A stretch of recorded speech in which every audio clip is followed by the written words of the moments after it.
പ്രിയപ്പെട്ട അധ്യാപകരെ, എൻ്റെ ഏറ്റവും പ്രിയപ്പെട്ട കൊച്ചുകുട്ടികളെ, രക്ഷിതാക്കളെ, എല്ലാവർക്കും സാദര നമസ്കാരം, സ്നേഹ നമസ്കാരം. ഇന്ന് ജൂൺ 19 വായനാ ദിനം അല്ലേ? മലയാളത്തിൻ്റെ ജീവപ്രകൃതിയിൽ എന്നും മുഗ്ധ സൗന്ദര്യം വിതയ്ക്കുന്ന കുട്ടനാടിൻ്റെ ഗ്രാമ അന്തരീക്ഷത്തിൽ നിന്ന് അക്ഷരങ്ങളെ ആരാധിച്ച് പുസ്തകങ്ങളെ നെഞ്ചോട് ചേർത്ത് കേരളക്കരയാകെ കാൽനടയായി നടന്ന് അറിവുകൊണ്ട് വിജ്ഞരാവുക എന്ന ആഹ്വാനം മുഴക്കി മലയാളികളുടെ മനസ്സിൽ ഇടം പിടിച്ച വായനയുടെ വളർത്തച്ഛനായ PN പണിക്കർ, അദ്ദേഹത്തിൻ്റെ ഓർമ്മ ദിനമാണ് ഇന്ന്. ഓരോ ദിനവും ആ പ്രസ്തുത കാര്യം നാം മറന്നുകൂടാ എന്ന് നമ്മെ ഓർമ്മിപ്പിക്കുന്നു. മറ്റെല്ലാ ദിനങ്ങളിൽ നിന്നും വിഭിന്നമായി വായനാ ദിനം അത് നമ്മെ ഓർമ്മിപ്പിക്കേണ്ട കാര്യമില്ല. കാരണം അക്ഷരമറിയുന്ന ഓരോരുത്തരും ഒരു ദിവസവും ഒന്നും വായിക്കാതിരിക്കുന്നില്ല. പക്ഷേ നല്ല വായനയിലേക്ക് നിങ്ങളുടെ ഓരോ ദിവസവും ഉണരണം. പ്രിയപ്പെട്ട കൂട്ടുകാരെ, എന്താണ് വായന? ഓരോ പുസ്തകവും ഓരോ മനുഷ്യനാണ് എന്നാണ് പറയുന്നത്. പുസ്തകത്തെ തൊടുക എന്ന് പറഞ്ഞാൽ മനുഷ്യനെ തൊടുക എന്നാണ് അർത്ഥം. കാതങ്ങൾക്കപ്പുറത്തേക്കാണ് ഓരോ പുസ്തകത്തിൻ്റെയും താളുകൾ മറിയുന്നത്, പലപ്പോഴും കാതങ്ങൾക്ക് ഇപ്പുറത്തേക്കും. അപ്പോൾ കൂട്ടുകാരെ, നമുക്ക് കണ്ണുകൾ കൊണ്ട് അക്ഷരങ്ങൾ പെറുക്കുക. വായന എന്ന് പറഞ്ഞാൽ കേവലമായ അക്ഷരം പെറുക്കി ബുദ്ധിയിലേക്കോ ഹൃദയത്തിലേക്കോ സ്വീകരിക്കുന്നതല്ല.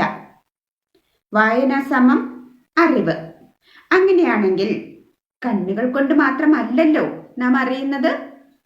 നമ്മളുടെ പഞ്ച ഇന്ദ്രിയങ്ങളും അറിവ് സ്വീകരിക്കുന്നതിന് വേണ്ടി നമ്മൾ ഉപയോഗിക്കുന്നുണ്ട് അല്ലേ? കണ്ണ് തുറന്നു വെച്ചുകൊണ്ട്, കാത് തുറന്നു വെച്ചുകൊണ്ട്, സ്പർശത്തിലൂടെ, ഗന്ധത്തിലൂടെ, രുചിയിലൂടെ ഒക്കെ നമുക്ക് പ്രകൃതിയെ വായിക്കാം. അങ്ങനെയാവുമ്പോൾ പിറന്നു വീഴുന്ന ഓരോ കുഞ്ഞും പ്രകൃതിയെ വായിച്ചുകൊണ്ടേയിരിക്കുകയാണ്. അമ്മയുടെ ഉദരത്തിൽ നിന്ന് തന്നെ ഒരു കുട്ടി വായന തുടങ്ങുന്നു. ഒരു കുട്ടിയുടെ ആദ്യത്തെ വായനാ പുസ്തകം അമ്മയാണ്. അമ്മയുടെ ഹൃദയതാളമാണ്, നെഞ്ചിടിപ്പാണ് അല്ലേ? അപ്പോൾ വായന എന്ന് പറഞ്ഞാൽ കേവലമായ കറുത്ത അക്ഷരങ്ങളെ വെളുത്ത പ്രതലത്തിൽ നിന്ന് പെറുക്കിയെടുക്കുകയാണ് എന്ന് എൻ്റെ കൂട്ടുകാർ ധരിക്കരുത്. നമുക്ക് കണ്ണുകൾ തുറന്നു വെച്ച് ലോകത്തെ കാണുക. നമ്മുടെ അടുത്തിരിക്കുന്നവന്റെ ഹൃദയത്തെ കാണാനുള്ള വിവേകം നമുക്ക് ഉണ്ടാക്കിയെടുക്കുക. അങ്ങനെയാണെങ്കിൽ മാത്രമേ നമ്മുടെ അറിവ് പൂർണ്ണമാകൂ, നമ്മുടെ വായന പൂർണ്ണമാകൂ. അപ്പോൾ നമ്മെ പോലെ മറ്റുള്ളവരെയും കാണാനാകുന്ന ഒരു ഉന്നത അവസ്ഥയിലേക്ക് എത്തുവാൻ നിങ്ങളുടെ ബുദ്ധിയും നിങ്ങളുടെ ഹൃദയവും സജ്ജമാകട്ടെ. അതിനുവേണ്ടി ഞാൻ എൻ്റെ വായനയെ പരിപോഷിപ്പിക്കും എന്ന് നിങ്ങൾ ഈ വായനാ ദിനത്തിൽ നിങ്ങളോട് തന്നെ പ്രതിജ്ഞ ചെയ്യുക. പ്രിയപ്പെട്ട കൂട്ടുകാരെ, വായന ഒരു ദിവസം കൊണ്ടും ഒരു വാരം കൊണ്ടും അവസാനിക്കുന്നില്ല. നിങ്ങളുടെ ജീവിതകാലം മുഴുവൻ നല്ല വായനയ്ക്ക് നിങ്ങൾക്ക് അവസരം കിട്ടട്ടെ എന്നും ചുറ്റുമുള്ളവരിലേക്ക് ഉൾക്കണ്ണു തുറന്നു നോക്കാൻ നിങ്ങൾ നേടിയ അറിവുകൊണ്ട് നിങ്ങൾക്ക് സാധിക്കട്ടെ എന്നും ഞാൻ ആത്മാർത്ഥമായി ആശംസിക്കുന്നു, പ്രാർത്ഥിക്കുന്നു. ഇന്ന് എൻ്റെ കൊച്ചു കൂട്ടുകാർക്ക് ഞാൻ ഒരു കുഞ്ഞി കഥ പറഞ്ഞു തരട്ടെ, കേൾക്കണേ. ഇതാണ് കഥ. കഥ ഇഷ്ടമാണല്ലോ നിങ്ങൾക്ക് അല്ലേ? അറിയാം, കഥ ഇഷ്ടമാവാത്തവർ ആരാണ്? നിങ്ങൾ ഏറ്റവും കൂടുതൽ വായിക്കുന്നത് കഥാപുസ്തകമല്ലേ? അപ്പോൾ ഒരു കുഞ്ഞി കഥ കേട്ടോളൂ കേട്ടോ. കഥ 3 മത്സ്യങ്ങൾ. ഒരു കുളത്തില് 3 മത്സ്യങ്ങൾ ഉണ്ടായിരുന്നു. മീനുകളും കണ്ണൻ, തണ്ടൻ, മണ്ടൻ എന്നിങ്ങനെയായിരുന്നു അവരുടെ പേരുകൾ. കണ്ണൻ ബുദ്ധിമാനാണേ. എന്തു കാര്യവും മുൻകൂട്ടി കാണും, കരുതലോടെ പ്രവർത്തിക്കും. തണ്ടനാണെങ്കിലോ മഹാഹങ്കാരിയാണ്. അവന്റെ പേര് പോലെ തന്നെ തണ്ടാണ് അവന്. പക്ഷെ ആള് ബുദ്ധിമാനാണ് കേട്ടോ. വേണ്ടത് അപ്പപ്പ തോന്നും, അവൻ അപ്പപ്പോ പ്രവർത്തിക്കുകയും ചെയ്യും. മണ്ടനോ? മണ്ടൻ തന്നെ. ഒന്നിനെ പറ്റിയും ഒരു ചിന്തയില്ല, വിവേകത്തോടെ പെരുമാറുകയില്ല. അതുകൊണ്ട് പലപ്പോഴും കുടുക്കിൽ പെടുകയും ചെയ്യേ. അവര് ഒരു കുളത്തില് സുഖമായിട്ട് ഇങ്ങനെ താമസിച്ചു വരിക. നല്ല വേനൽക്കാലാണേ. കുളത്തില് വെള്ളമൊക്കെ വറ്റാൻ തുടങ്ങി. അപ്പൊ അതുവഴി 2 മുക്കന്മാര് വലയും കൊണ്ട് വന്നു. അവര് പോണ വഴിക്ക് ഈ കുളത്തിലേക്ക് നോക്കിയിട്ട് ഇങ്ങനെ പറയാണ്, ആ ഈ കുളത്തിൽ വെള്ളമൊക്കെ കുറഞ്ഞല്ലോ, ധാരാളം മീനുകളും ഉണ്ട്, കണ്ടില്ലേ കളിച്ചു പൊളിക്കുന്നത്. നമുക്ക് നാളെ ഈ കുളത്തിൽ വന്നിട്ട് വല വീശാല്ലേ എന്ന് പറഞ്ഞ് അവരങ്ങോട്ട് പോയി. ഇത് കുളത്തിലെ മീനുകളെല്ലാം കേട്ടു.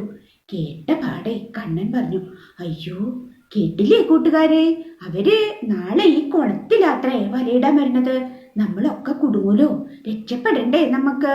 ഇതാ ഈ കുളത്തിന് സൈഡിലുള്ള ഓവുചാലിലൂടെ ഞാൻ രക്ഷപ്പെടുകയാണേ, പോരണോ നിങ്ങള്? ഇത് കേട്ടപ്പോഴേ തണ്ട പറഞ്ഞു, ഓ എന്റെ കണ്ണ, നിനക്ക് ഈ കണ്ണൻ എന്നുള്ള പേര് ഒട്ടും ചേരില്ല കേട്ടോ. നീ ഒരു പൊണ്ണനാണ്, ഒരു പേടിത്തൊണ്ടനാണ്. ഞാനില്ല, നീ പോയിക്കോളൂ. നാളെ അവര് വരും, അപ്പൊ എനിക്ക് രക്ഷപ്പെടാനുള്ളൊരു ബുദ്ധി കിട്ടും, അപ്പൊ ഞാനങ്ങ് പ്രവർത്തിക്കും എന്ന് കളിയാക്കുകയും ചെയ്തു കണ്ണന് ഈ തണ്ടൻ മീൻ. അപ്പൊ മണ്ടൻ പറഞ്ഞു, ഞാനും ഇല്ല. ഓ അവര് നാളെ വരുമെന്ന് പറഞ്ഞല്ലേ ഉള്ളൂ, നാളെ വരുമെന്നുണ്ടാവില്ല. അവര് വരണ വഴിക്ക് എത്ര കുളമുണ്ട്, അവരതിലൊക്കെ മീൻ പിടിച്ച് അങ്ങോട്ട് പോയിക്കോളും. എന്തോ ഒരു കഥ അത് എന്ന് മണ്ടനും പറഞ്ഞു. അന്ന് രാത്രി കണ്ണൻ തൊട്ടടുത്തുള്ള വയലിലേക്ക് ഓവുചാല് വഴി ഒഴുകിപ്പോയി രക്ഷപ്പെട്ടു കേട്ടോ. പിറ്റേ ദിവസം നേരമെടുത്തു, പറഞ്ഞതുപോലെ ആ മുക്കന്മാര് വലയും കൊണ്ടുവന്നു. അതാ അപ്പോ തണ്ടനും കണ്ണനും ഒക്കെ പേടിയായി. എന്താ ചെയ്യാ, തണ്ടൻ ബുദ്ധിമാനല്ലേ, അവൻ വേഗം ചത്ത പോലെ കണ്ണും തുറന്ന് ഇങ്ങനെ വെള്ളത്തിൽ മലന്ന് കിടന്നു. മുക്കന്മാര് വിചാരിച്ചു ഈ മീന് ചത്തതാവുന്നേ. അവര് അതിനെ പിടിച്ചാ കരക്കിട്ടു. എന്നിട്ട് പിന്നെയും വല വീശാൻ നോക്കി. അത്തക്കത്തിന് വയലിലേക്ക് ഒരൊറ്റ ചാട്ടം, രക്ഷപ്പെട്ടു. എന്നിട്ട് തണ്ടൻ ചെറിയ പൂണ്ട് കിടന്നു. പാവം കണ്ണൻ മുക്കന്മാരുടെ വലയിലായി. അല്ലേ? അങ്ങനെയാണ് ബുദ്ധിപൂർവം നമ്മൾ പ്രവർത്തിക്കണം. ഒരാപത്ത് വരുമെന്ന് നമ്മൾ മുൻകൂട്ടി കണ്ടാല് അതിനെ എതിരിടാൻ കരുതലോടെ പ്രവർത്തിക്കണ്ടേ? ഈ മീനുകളില് ആരെ പോലെയാ നിങ്ങള്? എനിക്കറിയാം, കണ്ണനെ പോലെയാ. കരുതലോടെ പ്രവർത്തിക്കും അല്ലേ, ആപത്ത് മുൻകൂട്ടി കണ്ടിട്ട്. അതുകൊണ്ടല്ലേ നമ്മളെ കുരുക്കാൻ വന്നിരിക്കണ ഈ കോവിഡ് എന്ന് പറയുന്ന ഭീകരനെതിരെ കരുതലോടെ നമ്മൾ ഇരിക്കുന്നത്. കൈയൊക്കെ കഴുകി മാസ്ക് ഒക്കെ ഇട്ട് വിട്ടിരിക്കണത്. അതെ, നമുക്ക് എന്തിനേയും കരുതലോടെ നേരിടാം. എങ്കിൽ വിജയം സുനിശ്ചിതം. നിങ്ങൾക്ക് എപ്പോഴും എല്ലാ വിജയങ്ങളും ഉണ്ടാവട്ടെ എന്ന് ആശംസിക്കുന്നു, പ്രാർത്ഥിക്കുന്നു. സ്നേഹത്തോടെ ജലജ പ്രസാദ്.